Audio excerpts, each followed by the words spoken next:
మరియు vice chairman Yellappa Naidu గారికి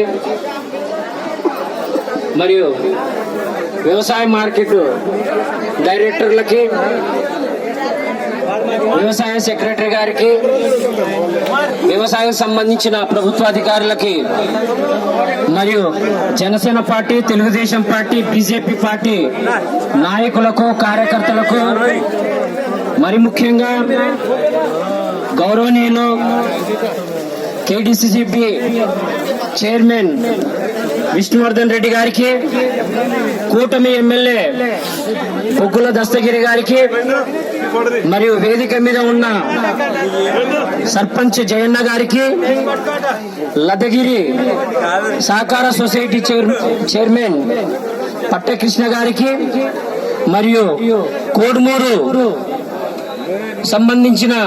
సహకార సంబంధించిన సొసైటీ త్రివేది గారికి, మరియు కోడుమూరు మండల కన్వీనర్ రామకృష్ణారెడ్డి గారికి, మరియు కోడుమూరు సంబంధించిన పట్టణ అధ్యక్షులు గంగాధర్ నాయక్ గారికి అందరికీ హృదయపూర్వక నమస్కారాలు.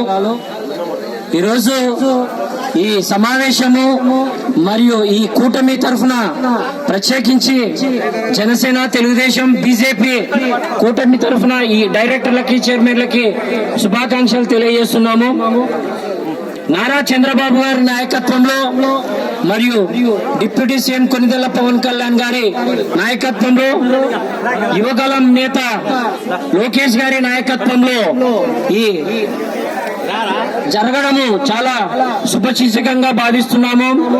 మరియు కోడుమూరు నియోజకవర్గ అభివృద్ధికి మన విష్ణువర్ధన్ రెడ్డి గారు ఎంత కృషి చేస్తున్నారంటే చాలా కృషి చేస్తున్నారు. మరియు కూటమి ఎమ్మెల్యే గారు కూడా బొగ్గుల దస్తగిరి గారు ప్రతి విషయంలో, అంటే నామినేట్ పదవుల విషయంలో గాని మాకి కూటమి తరఫున కూడా వారు సహకరించినందుకు ఈ వేదిక ద్వారా వారికి ప్రత్యేక ధన్యవాదాలు తెలియజేస్తున్నాము. ఈరోజు ఈ చైర్మన్ గారు, వైస్ చైర్మన్ గారు, డైరెక్టర్లు కోడుమూరు నియోజకవర్గ సంబంధించిన వ్యవసాయ మార్కెట్ కి సంబంధించిన అభివృద్ధి కోసము, రైతుల కోసము గిట్టుబాటు ధర, వారికి కావాల్సిన ఎరువులు గాని మరియు వాటికి సంబంధించిన రైతులకు సంబంధించిన అనుబంధానికి సంబంధించిన వారికి వీరు కృషి చేస్తారని నేను ఈ వేదిక ద్వారా తెలియజేస్తున్నా. మరి ముఖ్యంగా మన కూటమి రాబోయే రోజుల్లో ఇలానే ముందుకెళ్తాదని, ఇలానే అభివృద్ధి కోసము పాటుపడే ప్రతి కోడుమూరు నాయకులకి, జనసేన, బీజేపీ, టీడీపీ నాయకులకి నా నమస్కారాలు తెలియజేస్తూ నాకు ఈ అవకాశం కల్పించిన ప్రతి ఒక్కరికి ధన్యవాదాలు తెలియజేస్తున్నా. జై కూటమి, జై హింద్.